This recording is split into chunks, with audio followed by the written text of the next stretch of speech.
Hello and welcome to News at Noon. I'm Chris Nelson. You may have noticed the roads were a bit slick this morning, causing fender benders and a slow commute for many drivers. Megan Semmers has more. Megan, take it away. Icy road conditions were reported across Oakland County this morning and caused several accidents. Rain that fell early froze, causing hazardous conditions for the morning commute. Many reported that the roads looked wet, but there was actually black ice. The Associated Press reported icy conditions across the state, which caused a problem for many travelers. All right. Thank you, Megan. And Michigan teens will soon have to think twice when using a cell phone while driving. Governor Rick Snyder signed what is known as Kelseys Law on Tuesday. Reporter Charlie Crum has more on what this law means. Charlie? Michigan Governor Rick Snyder signed Kelseys Law Tuesday, which bans cell phone use for anyone while driving on a Level 1 or 2 graduated license in Michigan. The new law is named for Kelsey Raphael, 17, from Sault Ste. Marie, who died in a cell phone-related automobile crash in 2010. Car crashes are the #1 killer of teens, the governor's office notes, which is the reason behind the legislation that he signed into law. The new law means that police can pull teen drivers over and ticket them if they're seen using a cell phone while driving. Now, teen drivers, they won't be punished if they're using a hands-free system that's integrated into the vehicle or if they're using cell phones to report emergencies. The new law takes effect in late March, and Michigan already has a statewide ban on texting while driving, which was adopted in 2010.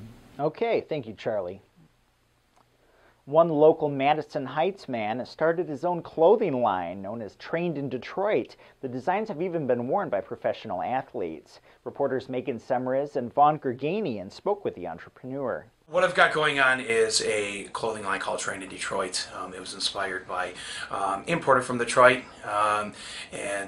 I saw how well Imported from Detroit did for the automobile industry, and then decided that the sports entertainment industry needed something. The main focus of Trained in Detroit is the ambition, dedication, and the positive energy that it gives off towards our athletes, our loyal fans, as well as our loyal supporters of all sports. It's universally engineered towards all sports, so it's not just one sport in particular, and it ranges from the professional, the amateur, the NCAA divisions. I've had a very overwhelming response among athletes as well as our local supporters as well.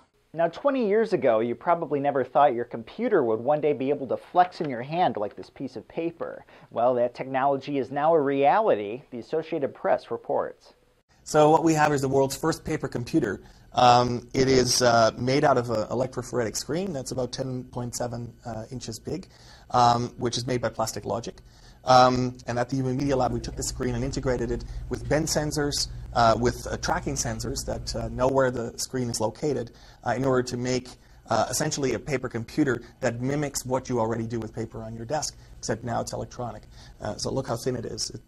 So this is really, truly a world premiere, and that's why there's all sorts of wires attached, because we take technologies that only barely exist, put them together, and create this new user experience where we're interested in what does the computer of the future look like. If I tap this display, it's going to show me the email that's the top email, and then if I want to reply, I simply bend it, there's the reply, and they're asking for a baby picture, which I happen to have here.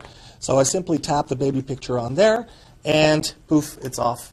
So Plastic Logic has developed a technology which enables us to create flexible displays out of plastic. So this is an example of one of the displays, very, very thin, very light, very robust, and obviously flexible, as you can see. And this is possible because the displays are made out of plastic, but you still have some element of flexibility.